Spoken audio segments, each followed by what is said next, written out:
Okay, so what we're gonna do, we've set up a Z pattern line right out here, Suiting up to get off the streets 2 at a time. and into the water.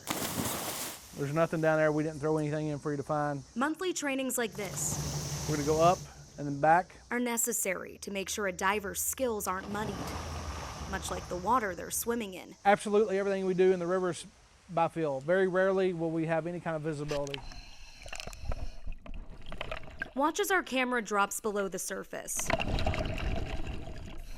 The farther down it goes, the harder it is to see. Until eventually, total darkness.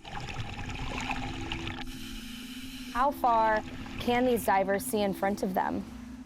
Most of the time it's not even their hand in front of their face. Officer Chad Crick is an instructor for the Louisville Metro Police dive team. They go down, pretty much crawling to the bottom until they either bump into something or they come across something by their hands or something like that. They're called upon regularly to look for evidence. It could be somebody robbing a bank somewhere and throwing the gun in the river. We've recovered stolen cars before in the river. But every so often, the search for something is instead a search for someone. If someone goes missing in the river, how difficult is it really to find them? It's very difficult. Here, on average, one person dies every year. One person drowns every year. Dale A. Brown has been working with the Falls of the Ohio State Park for more than a decade and is familiar with the river's routine and its risks. 2 years ago, we had 2 fishermen got swept in the river who were experienced fishermen. One was able to be rescued by a bystander. The other one was found 6 miles downriver by Sherman Minton Bridge.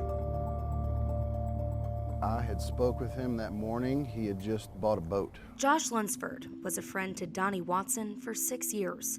He says the 26-year-old was anxious to get his new boat on the water, his first time operating one on the Ohio River. Then the boat just stopped running after he had went kind of somewhere where he shouldn't have been in the first place. Donnie and another boater were in a restricted area past the 2nd Street Bridge. The current pushed them towards the McAlpine Dam. And I was actually on the phone with him trying to get the boat started as he was getting closer to the falls. And then my phone call ended to him without saying bye.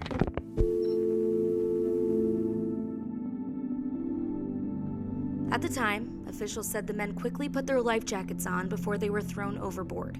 According to DNR, the men were sucked through the dam, which ripped their life jackets apart. Larry Church was a stranger to Donnie, but heard about the search and rushed to the river to help, All these buddies got on my boat and we went looking. including Josh. After 3 days on Larry's boat, We was passing New Albany when I come underneath the bridge. That's when I seen him. He actually floated by his family that was up on the bank looking. I sat over the side of the boat, holding on to him with my hand on his back, just, talking to him.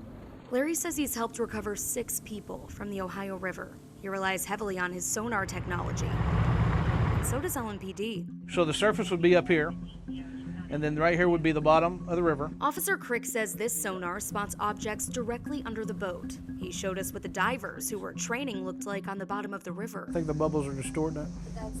But that's them right there. And this tree, which is a bit more obvious. See how it's got the limb that comes out? The police boat is equipped with infrared technology too. If the person is still alive and they've only been in the water for a short amount of time, then they're going to show up white on the screen.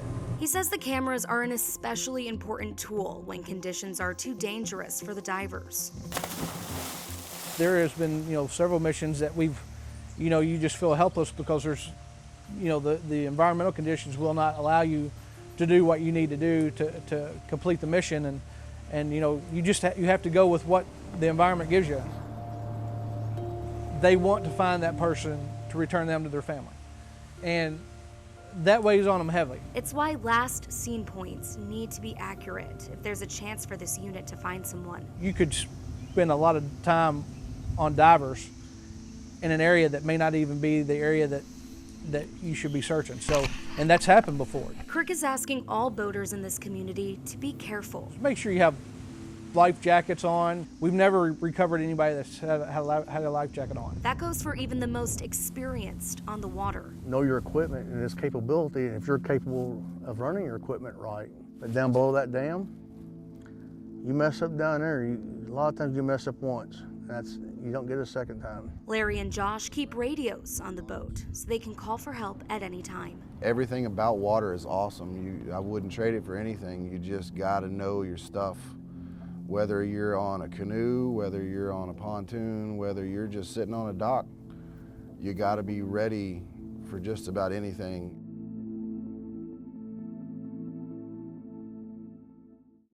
I first met Larry Church during the search for Jacob Stover. He was a 16-year-old kayaker who went missing on the Ohio River back in January.